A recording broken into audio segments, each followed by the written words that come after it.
All right, so have you ever been online, like shopping or just browsing, and thought, is someone watching me? Aha! Well, it's funny you should say that That's because like a weird feeling, right? yeah, definitely. Well, in issue 78 of Alessandro Perilli's Synthetic Work newsletter, Right. that exact scenario is laid out. No. This always watching AI.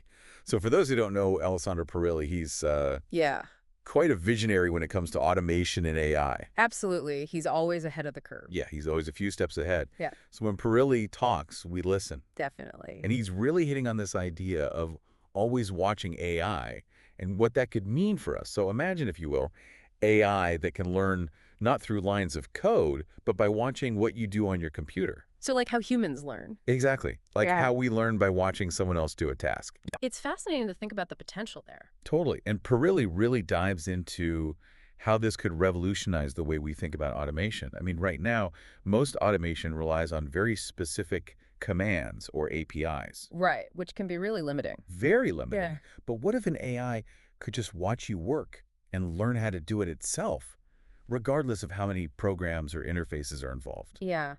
Like that accountant example he gives, right? Yes. Yeah. Tell me more about that. So he uses this example of an accountant who needs to pull data from like 3 different programs to close out the books at the end of the month. Well, Only one of them has an API that's easy to use, the other two, not so much. yeah. So right now, automating that workflow would be a nightmare. Right. But this always watching AI could theoretically just watch the accountant go through the process and learn it. See, that's a game changer. Sure. Because now we're talking about AI that can adapt to our workflows instead of us having to contort ourselves to use it. Exactly. But, okay, hold on a second. This all sounds great. But Yeah. So yeah. doesn't this whole always watching thing raise some red flags when it comes to privacy? Of course. And Perilli acknowledges that head on, and I think it's a conversation worth having. He argues that, companies like Google, Facebook, Amazon, they're already collecting tons of data about what we do online. Oh, yeah, they are. So in a way, our digital lives are already being analyzed, even if it's not an AI directly watching our screens. So he's saying that by simply using the internet, we're already giving up a certain level of privacy. Essentially, yeah, and he brings up Mark Zuckerberg's comments on data. Remember those. He essentially argued that people overestimate the value of their own individual data, and that opting out really wouldn't make that much of a difference. It's kind of a chilling thought when you think about it. I mean, it makes sense, but It's the reality we're facing. yeah. But it still feels different though, right? Like Oh, having an AI actively watching my every move on screen just feels way more intrusive than, say, Google knowing what websites I visit. I think that's a natural reaction, but Perilli argues that these new AI tools, they have the potential to offer much more direct, tangible benefits to the individual user.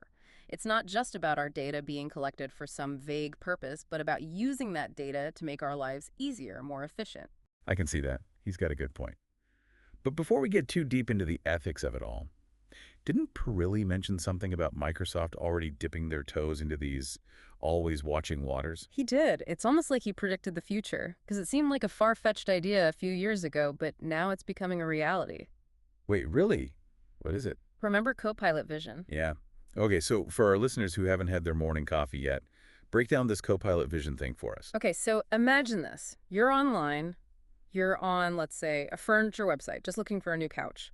Copilot Vision can actually analyze what's on your screen, the images, the descriptions, the prices, and answer your questions about it in plain English. Wow, that's pretty incredible. No more endless scrolling and filter tweaking. But how does it actually work? Like, is it reading our minds now, too? Not quite mind reading, but it's still pretty impressive. It's all about screen analysis and natural language processing. Copilot Vision essentially acts as a layer on top of your existing browser, constantly scanning and interpreting the content that's on your screen. Okay.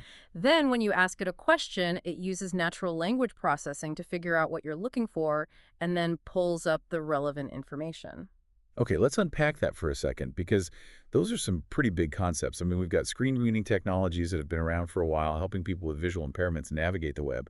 But this feels different. You're right, it is different. Think of it this way. Current screen reading technologies are primarily text-based.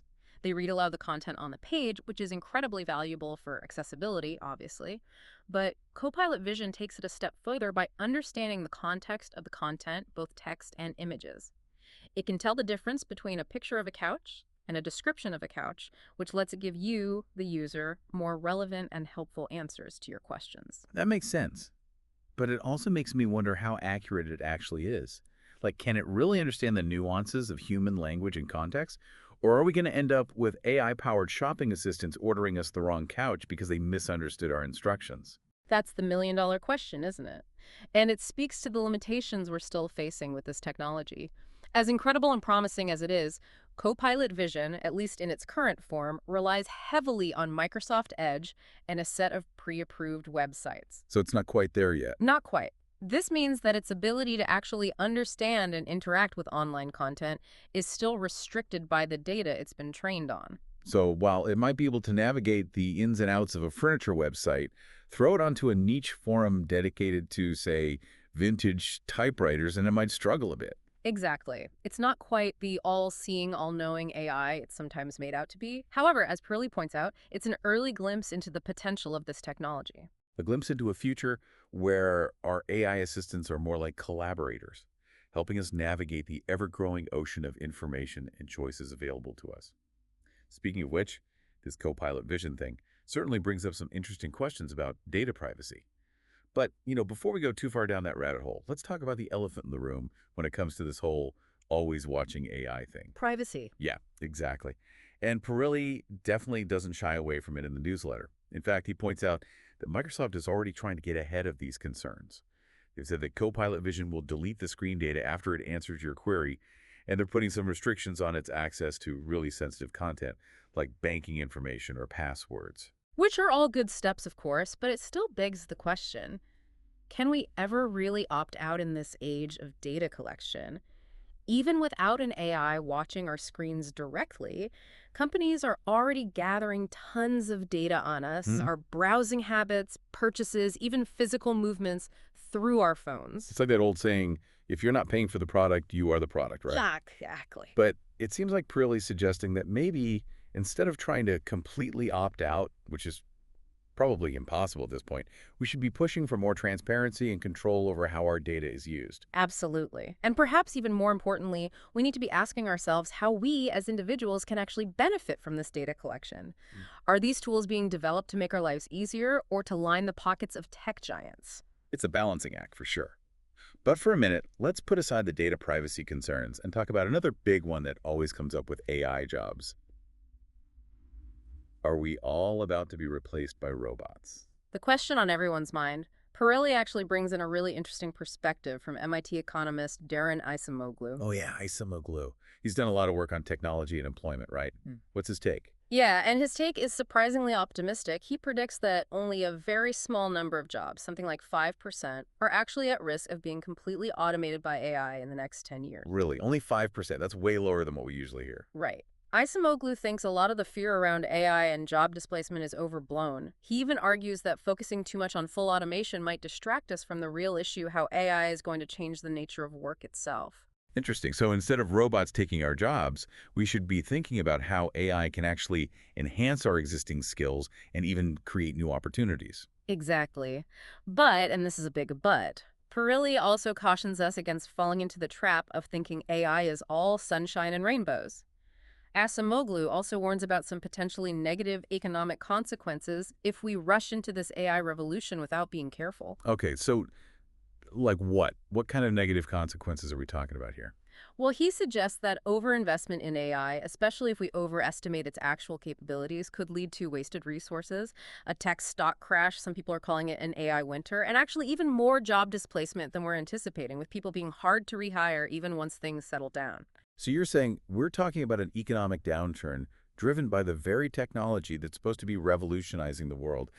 That's a pretty bleak outlook. It is, and it really highlights the importance of finding that balance between being cautiously optimistic and recklessly pushing ahead with AI development. But Perilli doesn't leave us hanging on a pessimistic note. He balances this out by highlighting the amazing advances that are being made in AI, which he details in the Tools of the Trade section of his newsletter. Okay, so let's dive into that for a bit. What are some of the tools that have Perilli so excited? Give me the highlights. Well, one that caught my eye was Whisper, OpenAI's transcription model. It can transcribe language insanely fast now, faster than real time. Wow, that's incredible. Faster than real-time transcription. What could that even be used for? The possibilities are honestly endless. Think about a world where lectures, meetings, even just casual conversations are transcribed instantly and accurately. It could revolutionize things like accessibility, education, even how we consume and process information. That's pretty mind-blowing. Yeah. Okay, what else is in Perilli's AI toolbox here?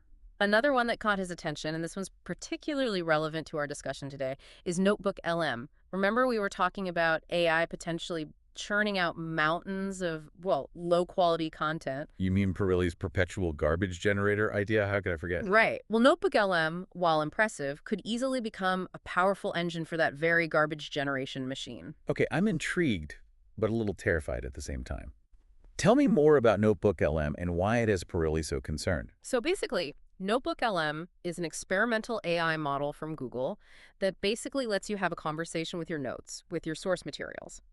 Sounds harmless enough, right? Yeah, like a glorified note-taking app, maybe with a voice assistant. What's the big deal? Well, the big deal is that it has the potential to blur the lines between fact and fiction, between original thought and, well, regurgitated information. Perilli even uses the example of Andrzej Karpathy, a big name in the AI world who used a NotebookLM to create podcasts from Wikipedia articles. Okay, so instead of having human podcasters like us researching, interviewing experts, and crafting a compelling narrative, we now have AI pulling information from Wikipedia and turning it into a podcast. Exactly, and that's just the beginning. Perilli is saying that tools like NotebookLM, while potentially really useful for research and gathering information, could easily be used to just churn out tons and tons of low quality, possibly even inaccurate content just for profit. Okay, now we're getting into some dystopian territory. Right. And the scariest part is that most people wouldn't even realize they're consuming something generated by AI. It's not hard to imagine a future where the internet is flooded with AI-written articles, blog posts, even social media updates, making it almost impossible to tell what's real and what's not. Yeah, that's a sobering thought and something I think we're going to have to unpack a little bit further, but let's shift gears for a second and talk about. So before the break, we were talking about NotebookLM and this potential tidal wave of AI-generated content. Yeah, it's a lot to think about. It really is. And it kind of ties into what Perilli keeps coming back to in this issue. The importance of critical thinking as AI becomes more and more integrated into our lives. Right, because it's easy to get swept up in the excitement of all this new technology, but we can't forget to ask the tough questions like, what are the potential downsides? What could go wrong? Exactly. And there's no area where that's more important than when it comes to, human connection and caregiving, which brings us to the last big point Perilli raises in this issue. AI in social work. Yeah, AI and social work. Honestly, when I first saw that, I was like, wait, what? It does seem like kind of a strange combination, doesn't it? It does. But Perilli actually brings up how this is already happening. Apparently, social workers in the UK have started using AI tools. One in particular is called Magic Notes. And it's pretty interesting stuff. Magic Notes can do things like transcribe conversations, draft letters, even suggest actions for the social worker to take, all based on their interaction with clients. Okay, so, on one hand, that's incredible, right? Social workers are so often bogged down with paperwork and administrative tasks. Oh, absolutely. This could really free them up to spend more time with their clients. But, and this is a big buddy, are we wading into some ethically murky waters here?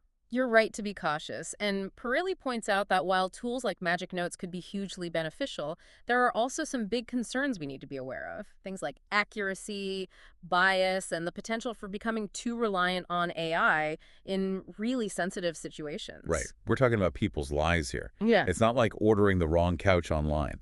Exactly. And to really drive that point home, Perilli actually gives this example. Imagine a social worker using Magic Notes during a session.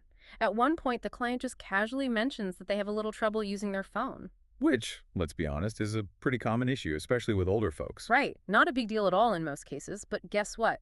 The AI flagged that as a potential need for technology training. Oh, wow. Even though neither the social worker nor the client saw it as a major concern. Exactly. And that's a perfect example of how AI, even when it's trying to be helpful, can completely miss the nuances of human interaction and context, especially in a field like social work, where empathy and understanding are so essential. That's a great point. And it really makes you think, as AI becomes more integrated into our lives, how do we make sure it stays a tool that we control rather than the other way around? That is the million-dollar question, and I think it's something we all need to be thinking about, not just in social work, but in every aspect of our lives. Well said. Well, on that note of thoughtful consideration and maybe a little healthy skepticism, I think we're going to wrap up this deep dive into the world of always watching AI.